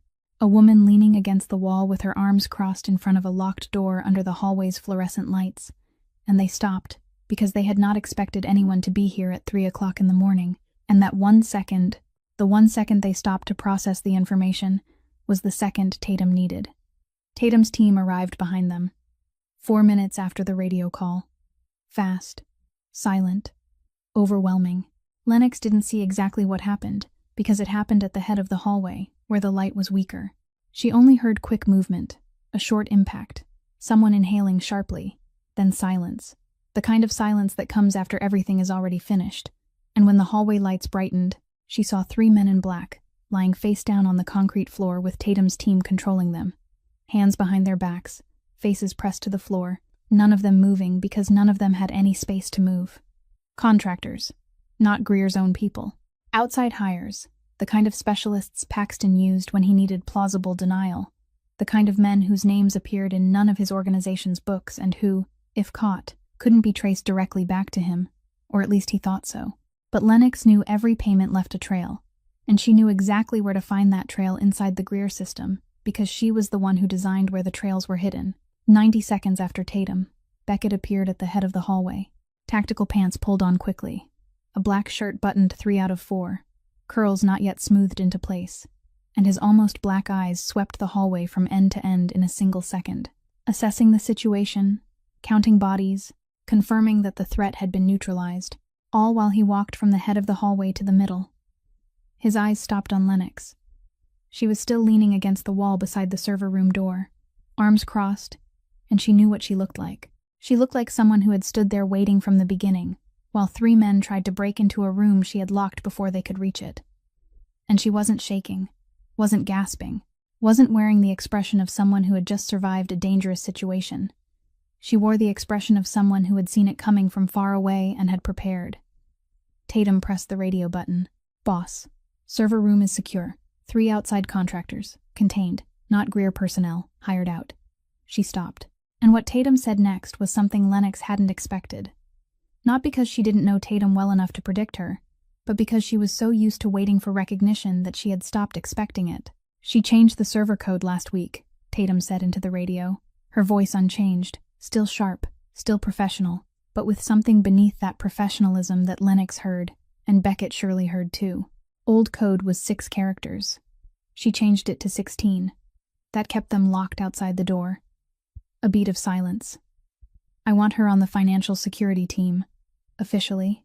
And that was the moment Lennox understood that Tatum Bryce, the woman who had said, "She's Greer's," 5 weeks earlier in the strategy room with the voice of a surgical knife, the woman who had stood with her back turned to block the hallway when Lennox broke down on the concrete floor, the woman who had not said one word about trust or acceptance over 5 weeks because Tatum was not the kind of person who said those things, had just said it in the only way she said anything important, through action, through an official recommendation in front of her boss, by putting her professional reputation on the table, and saying that this woman was good enough to stand beside me.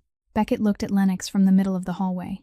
His eyes were on her face, reading her, and she looked back at him, and in the concrete hallway at 3 o'clock in the morning, with 3 contractors face down on the floor, and Tatum's team standing around them, and the smell of cold concrete, and the blue-white fluorescent light overhead, Lennox said something she didn't know she was going to say until it left her mouth.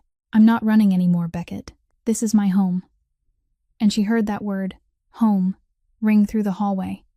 And she knew he heard it, and she knew he understood the weight of it, because this was the woman who had told the lawyers, "I don't need a place I was never allowed to call home," 4 weeks earlier, and now she was calling this concrete and steel complex on the Detroit River, at 3 o'clock in the morning with 3 contractors on the floor, home. She didn't say it in a warm or romantic or safe moment. She said it in the moment after she had protected this place with a 16-character code and a radio call 4 minutes before intruders could touch the door.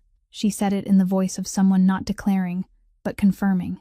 Beckett heard her, and neither of them said anything else about it, because there are some things that, once spoken aloud, don't need any words placed around them. They stand alone inside the silence, and become larger precisely because nothing else fills the space around them. Paxton Greer's empire began bleeding in the second month, and it bled the way empires built on fear always bleed. Not from one great wound, but from hundreds of tiny cracks. The person at the top doesn't see until he looks down and realizes the floor beneath his feet is already wet. The first family came to the Yates border on a Tuesday night, so quietly the security cameras almost missed them. One man, one woman, 2 suitcases, and an old car with its headlights off, crossing the border line at 2 o'clock in the morning along the exact road Lennox had driven 7 weeks earlier. He was a low-level logistics employee in Greer's outer transportation network, the kind of man Paxton never remembered by name, but whose absence could stop the system from running. And he came not because of political disagreement or personal ambition, but because the shipping route he handled had been shut down when the financial system collapsed, and no one on the other side of the border had bothered to call and tell him whether he still had a job. Beckett let him in. Didn't ask whom he was loyal to. Didn't ask what information he had brought. Didn't set conditions. He simply opened the door, told the logistics officer to find them a room in the residential wing, and that was all, as simple as opening a door for someone who had knocked. And Lennox watched the way Beckett did it, and thought this was the difference. This was the thing Paxton had never understood, that loyalty wasn't something you squeezed out of people with power. It was something people gave when they were treated like human beings. Then 3 young accountants came together at the end of the first week. 3 people whose names Lennox recognized immediately, because she had trained 2 of them when they first joined the Greer organization, 23 and 24 years old. Intelligent, hard-working, and more loyal to the system than to the man running it. And the third was their friend who followed, because wherever the people you trusted went was worth trying more than the place where you were standing. Then came another logistics specialist, then a security technician, then another family, this time with 3 children asleep in the back seat, and the mother stood at the border with red eyes and 2 suitcases exactly like the first family, and the same expression, the expression of a person who had made the hardest decision of her life and was now standing on the other side of that decision, waiting to see whether it had been right. They didn't come like an army. They carried no weapons. They carried no plan for overthrow. They came like refugees, with suitcases and children and exhaustion, and one thin hope that east of the borderline there might be something better than the west. And that hope had a name. None of them said out loud, but all of them knew. Lennox Aldrich, the woman who had walked out of the 40th floor penthouse and was still standing. Lennox met every family when they came. Not with a title, not with authority, not standing on a platform or sitting behind a desk, but at the gate or in the receiving hall or wherever they appeared, and she met them as the only person in this building who had taken the same road they had just taken, the person who knew the taste of fear while driving across the borderline at 2 o'clock in the morning, the person who knew what it felt like to put everything she owned into 2 suitcases and hope the other side would see her as a human being instead of a chess piece. She helped the logistics employee find a position inside the Yates transportation system. She brought the 3 young accountants into the server room and spent 2 days training them on the new system she was building, and they learned quickly because they were good, and because the system she built had logic that good accountants recognized immediately. She helped the security technician meet Tatum, and Tatum assessed him in 30 seconds by asking 3 technical questions Lennox didn't understand, and he answered all 3 correctly, and Tatum nodded, and that was that. She helped the families find rooms in the residential wing, helped the children register for new schools, helped the wives and husbands understand that here, they didn't have to look over their shoulders every time they spoke, and she did all of it not because anyone asked her to, but because no one asked and she was the only one who saw that it needed to be done. With every person who arrived, the Yates system grew a little larger, and the Greer system grew a little smaller, and Lennox didn't need a spreadsheet to see the pattern. Every accountant who left Greer was one cracked link in the financial machine. No one on that side knew how to repair, because the only person who understood the machine from the inside out was sitting in the server room on this side of the border, building a new machine for someone else. On the evening the 7th family arrived. Lennox was sitting alone in the strategy room at 10 o'clock at night, processing integration files for the 2 newest accountants, when she heard Tatum's footsteps at the door. She didn't look up right away because she was in the middle of a line of data, and if Tatum needed to say something, Tatum would say it without needing Lennox to look up. "You know what you're doing, don't you?" Tatum said. Not an accusation, not a warning. The voice of someone observing a phenomenon and giving it a name. Lennox looked up. "Receiving an organization," she said. "Building an organization," Tatum said. 2 words. Tatum leaned against the doorframe. arms folded across her chest, and said nothing more because Tatum never said more when 2 words were enough, and those 2 words were enough. They were enough because they were the truth Lennox had known, but had not yet spoken aloud. That she wasn't only taking in refugees. She was building something no one had named yet, something larger than the financial system and larger than the strategy room, something built from every family she met at the gate, and every accountant she trained in the server room, and every child she helped enroll in a new school. And that thing was taking shape, gaining weight, finding its own breathing rhythm. And Lennox sat in the strategy room looking at Tatum Bryce, leaning against the doorframe, and understood that the woman with the scar running from her temple down to her jaw had just told her what she was building, not to warn her to stop. But so she would know that Tatum saw it, and when Tatum Bryce saw something and didn't stop it, that was her way of saying she would allow it to exist. 4 weeks before the hearing, Lennox began playing the game she had seen clearly from the night she handed Merritt Cade the slip of paper with the prepaid number in the conference room. Each call lasted 3 minutes, no more, because 3 minutes was the safe limit before any internal Greer surveillance system would register an outgoing call from a senior member's phone, and Lennox knew that limit because she was the one who had set up that surveillance system. In those 3 minutes, she told Merritt exactly which file, which server, which path, and Merritt copied it in tiny portions, never more than 2 megabytes at a time, never twice on the same day, patient as someone laying brick after brick into a wall no one could see was being built until it was already too high to tear down. At the same time, in the Yates server room, Lennox sat before 3 monitors and built what she called the cash flow map, an analysis system connecting every transaction Paxton had made over the past 3 years, and when the analysis was complete, it produced a number that made even Lennox stop and stare for 10 seconds before continuing: $4.7 million. The amount Paxton Greer had quietly moved from the organization's shared fund into his personal accounts, through routes he thought no one knew about.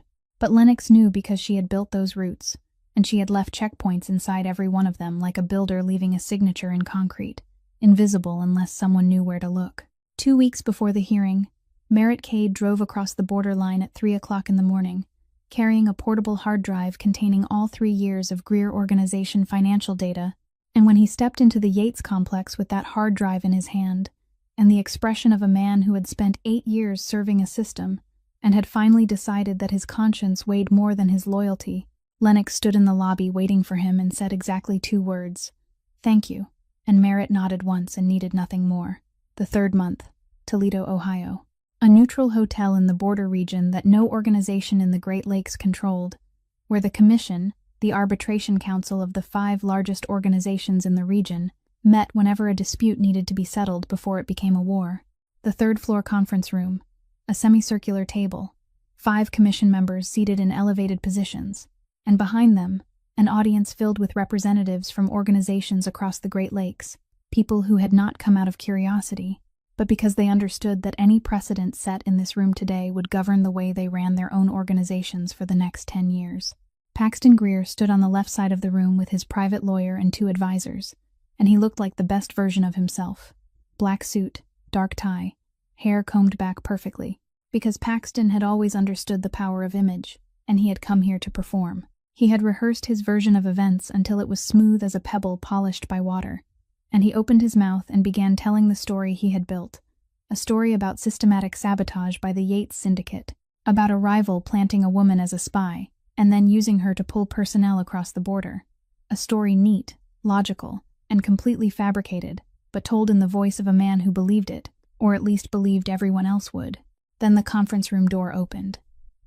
Merritt Cade walked in, and Lennox, seated on the right side of the room with Beckett at her left shoulder and Tatum at her right, saw the exact moment Paxton Greer realized that the man who had just stepped through the door was his senior advisor, the man he believed was still sitting in Chicago, managing what remained of his organization, and that this man was walking toward the other side of the room, Lennox's side, and sitting down beside her. Paxton's face changed, not collapsed, because Paxton Greer didn't know how to collapse in front of other people, but something beneath the layer of perfect control cracked for a fraction of a second, brief enough that most people in the room didn't notice, but long enough for Lennox to see, because Lennox had spent 3 years reading this man's face, and she recognized shock the way she recognized a misplaced comma in a balance sheet.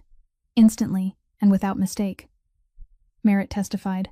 He described the night in the 40th floor penthouse in a flat, precise, emotionless voice, the voice of a man who had stood 2.5 meters from the moment of impact and had spent 3 years learning how to live with his conscience over what he saw that night.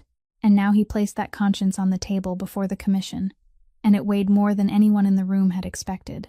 Paxton's lawyer countered, questioned Merritt's motives, the timing of his defection, the credibility of a witness who had betrayed his organization. Merritt answered every question with dates and specific details that only someone present in that room that night could have known. And every answer cut away another piece of the foundation the counter-argument was standing on. Then Lennox spoke.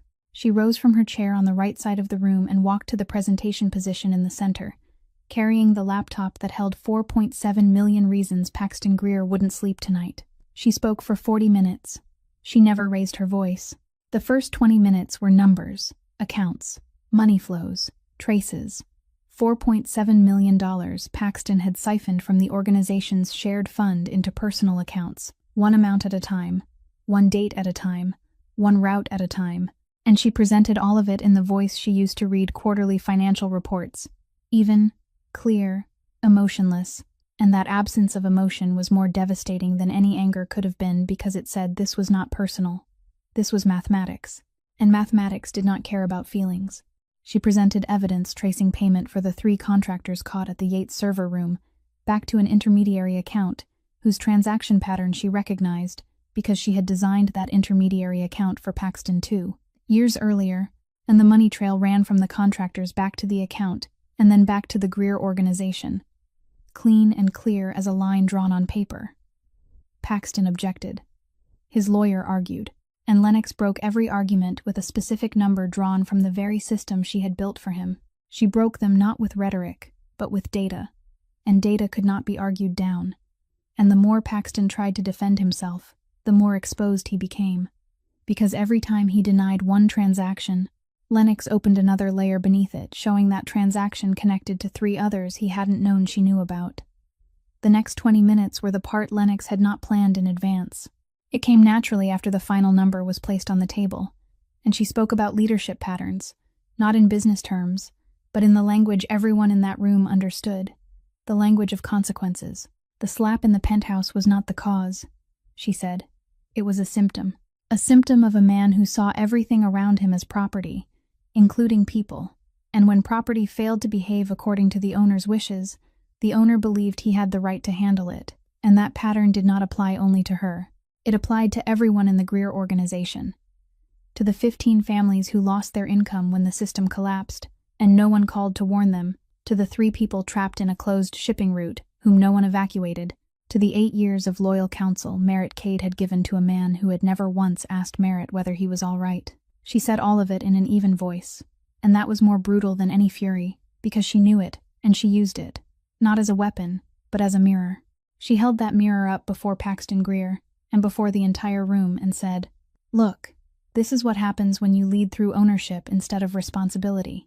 The commission chairman, a 60-year-old silver-haired man Lennox knew, had sat in that chair for 20 years, and had arbitrated enough disputes to know truth from performance by smell alone, read the decision in an emotionless voice.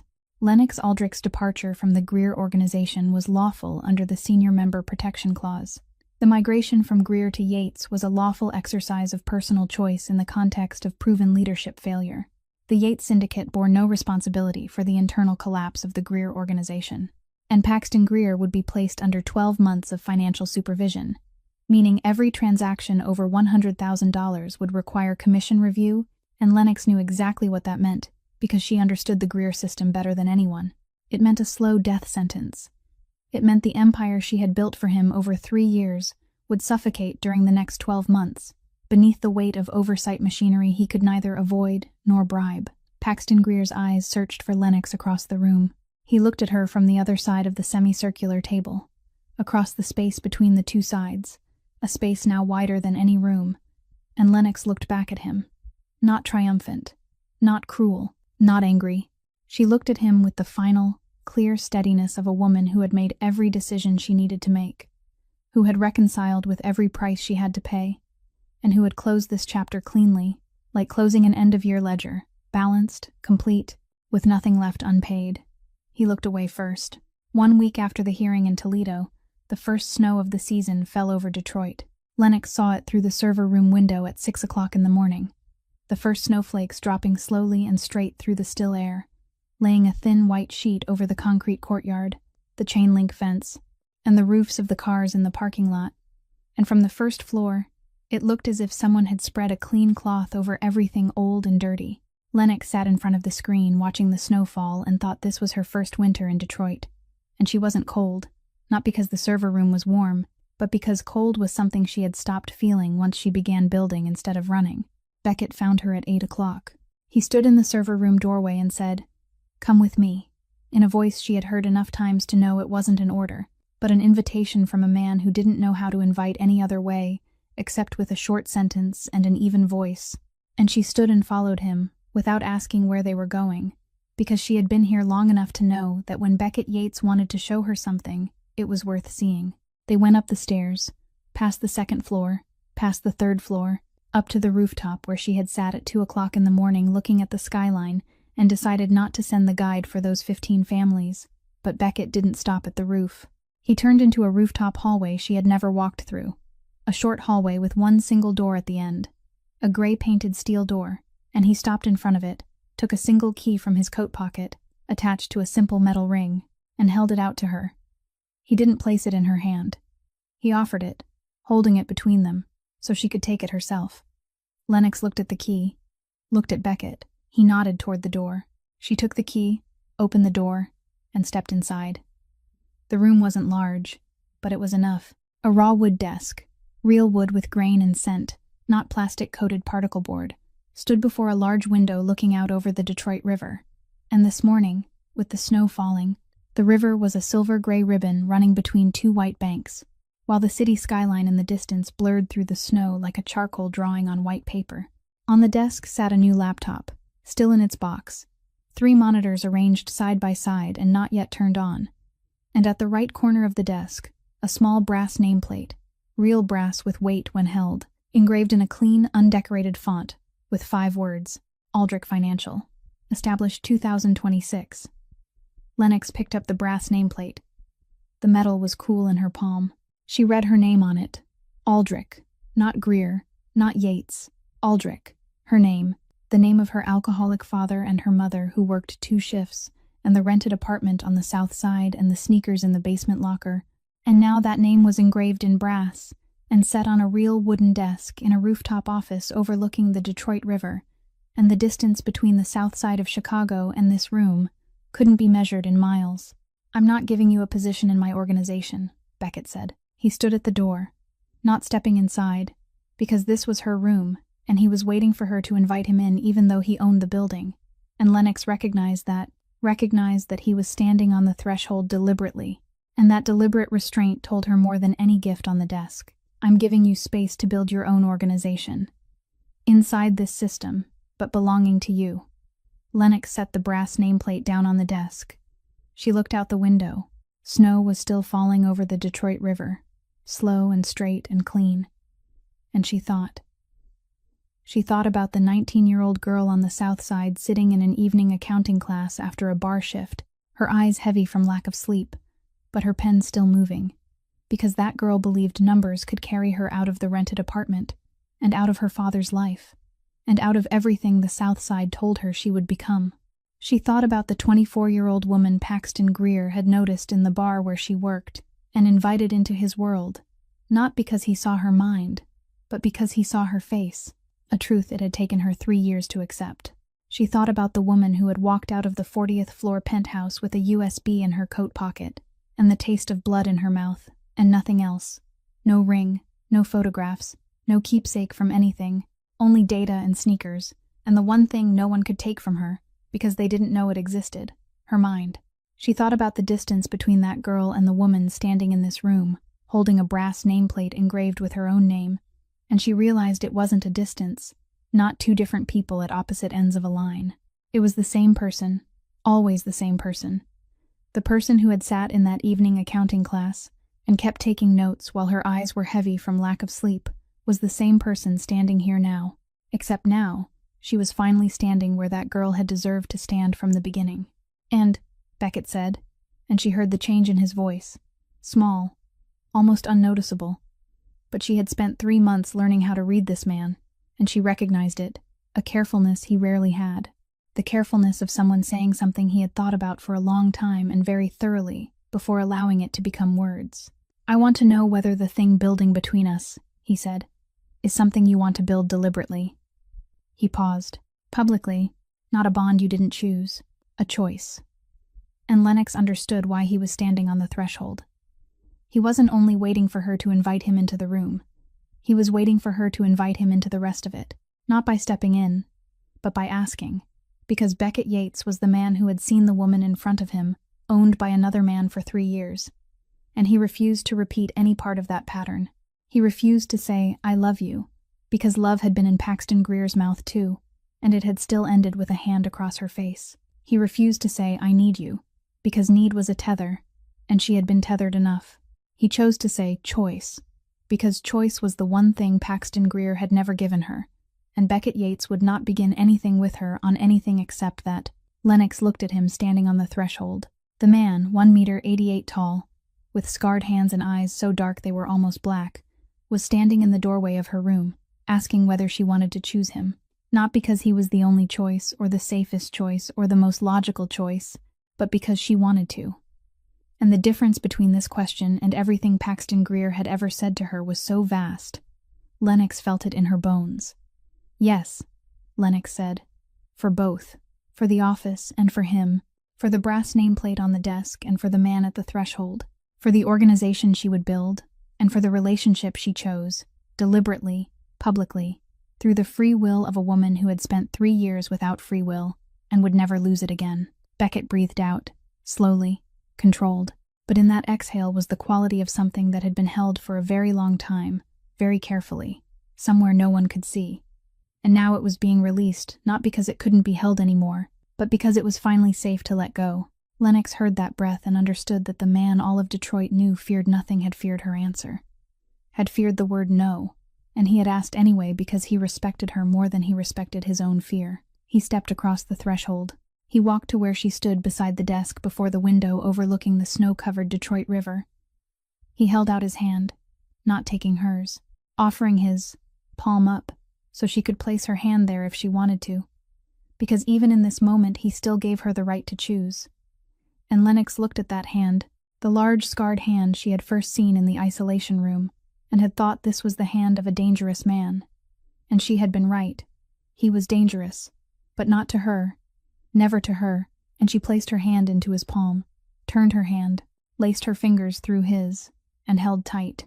Outside the window, snow fell over the Detroit River, slow, straight, clean, covering the old industrial city in a new white layer, and Lennox Aldrich stood in the office that carried her name, her hand woven into the hand of the man she had chosen. And she didn't think about Paxton Greer, didn't think about the 40th floor penthouse, didn't think about the 3 words in the party room. She thought about the brass nameplate engraved with her name, and the 3 monitors, not yet turned on, and the financial system she would build from this room. And she thought that for the first time in her life, the name on the door was hers, and the hand in her hand was one she had chosen. And the difference between those 2 things, and everything that came before, was not distance, but direction. She wasn't running from anything anymore. She was walking toward something, and that something began here, in this room, this morning, with snow over the Detroit River, and one hand held inside another. They were still standing beside each other before the window, when Lennox heard shouting from below. Not the shouting of danger, but the shouting of children in the snow, high and sharp, and full of the kind of energy only children who haven't learned exhaustion can have. She looked down through the window of her new office and saw that the residential courtyard beside the complex had turned into a snow battlefield. Sable stood in the middle of the yard, her black curls bursting out and covered with snow, her muddy shoes now carrying snow too, and somehow she had organized every child in the residential wing into 2 opposing sides across the largest snow pile in the yard. From her command position in the middle, she was giving orders to her side in a voice Lennox couldn't hear clearly word for word, but could hear in tone. The tone of someone born to stand in the center of a room and tell people what to do. And the most remarkable thing wasn't that the girl was commanding. It was that every child was listening, even the ones 2 or 3 years older than her. They listened because Sable spoke with a natural authority no one could teach, and no one could fake. Sable looked up. Her large brown eyes caught Lennox at the rooftop window, and the girl lifted both hands into the sky in pure victory. The kind of victory only children have, because they haven't yet learned that adults don't raise both hands in the middle of a snowy courtyard for fear of looking foolish. Lennox lifted one hand in return. 8 years from now, she said lightly, her eyes still on Sable, commanding her snow army below. That girl will be running everything in 8 years. 7, Beckett said. She turned to look at him. She just recruited 2 more allies in the past 5 minutes. And Lennox laughed. Not the kind of laugh she had learned during 3 years beside Paxton. The kind polite enough so no one would ask whether she was all right. Controlled and measured, and never too loud because Paxton didn't like it when she drew more attention than he did. This was a different laugh.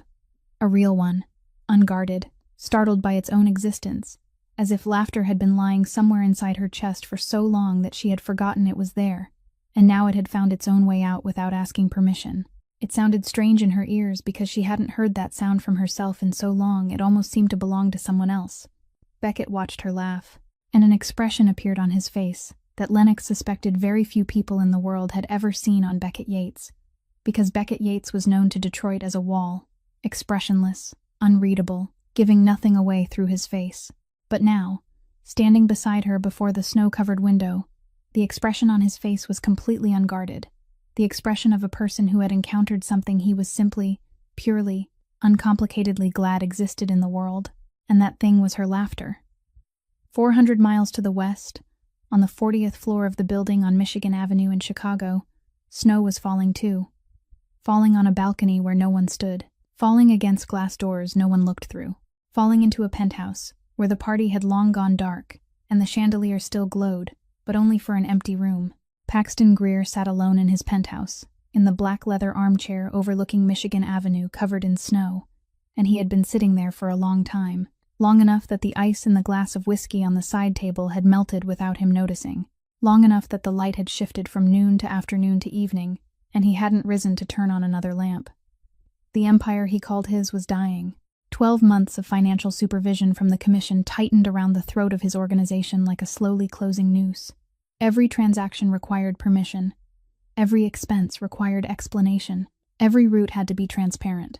And the system Lennox Aldrich had built for him was now a system no one in his organization knew how to run, because the only person who understood it was sitting in an office bearing her own name on the rooftop of a rival complex, looking out over the Detroit River. His people were leaving. Merritt, his advisor of 8 years, had sat on the other side of the commission table and told 5 old men exactly what Paxton had done inside that penthouse that night. The 15 families whose names he had never remembered had vanished across the border and had not come back. And Jolene Pratt, the woman he had chosen over Lennox in that one decisive second, when he looked down at her hand on his arm instead of looking back at the woman he had just struck, had long since returned to Milwaukee. Her father called her home, and she left without looking back, because Jolene Pratt had never needed Paxton. She had only needed position, and that position no longer had value. Paxton Greer sat in the empty penthouse on the 40th floor, with a glass of whiskey gone watery and a chandelier shining for no one, and he understood, finally, slowly, completely, the exact weight of what he had thrown away the night he put his hand across her face and said those 3 words, "Know your place." And that weight was heavier, far heavier, unimaginably heavier than anything he had calculated, because he had struck a chief accountant, and he hadn't known he was creating a queen. Snow fell on both sides of the border, west and east, over Chicago and over Detroit, over the empty penthouse and over the concrete and steel complex, over Michigan Avenue, where a man sat alone with his dying empire, and over the bank of the Detroit River, where a woman was laughing for the first time in 3 years beside the man she had chosen. The snow fell equally and cleanly, making no distinction between who was right and who was wrong, only covering everything in a new layer, covering the old and the new, the broken and the built, the ending and the beginning. And on the rooftop of the Yates Syndicate complex, Lennox Aldrich stood before the window of the office bearing her name, with the brass nameplate on the desk, and 3 monitors not yet turned on, and the key in her pocket, and her hand woven into the hand of the man standing beside her. She looked out at the Detroit River under snow, and she did not look west. Lennox Aldrich's story is the story of a woman struck down but not fallen, stripped of everything, yet still holding on to the one thing no one could take from her: her mind, her will, and her right to decide who she was. It is also a story reminding us that a person's worth doesn't lie in where they stand, but in how they rise after they are pushed down. That true strength isn't a roar, but the stillness of someone who knows exactly what they are worth and refuses to accept even one penny less. That real love is not ownership but choice, every day, freely and deliberately. And that sometimes the shortest road to the place where you belong is the road that leads through the darkness you fear most. If this story touched you, please press like to support our channel. Share this video with someone who needs to hear that they deserve more than this, and subscribe to the channel for more new stories every day. We truly want to know how this story made you feel, which moment touched you the most, and which character made you think. Please leave a comment below so we can listen to the feelings deep in your heart, because every comment you share is motivation for us to keep telling stories worth telling. I wish everyone watching this video very good health, a joyful life, and peaceful days. Goodbye, and I'll see you again in the next video.